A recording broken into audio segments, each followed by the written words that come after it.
एवं ये रथयात्रा सफल होगापाई समस्तंकर आंतरिकता एवं इच्छा थिबा कारणरू निश्चित भाव में सफल हम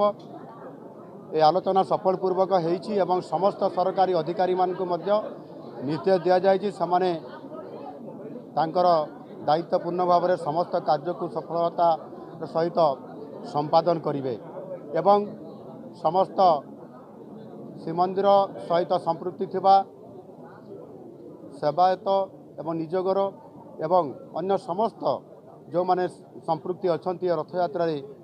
समस्त सहित आगुरी मध्य आलोचना होईछि एवं आज तार समीक्षा थिला एवं निश्चित भाव में ये रथयात्रा विरल एवं अभूतपूर्व हेले मध्य यह समस्तंकर सहयोग एवं महाप्रभु आशीर्वाद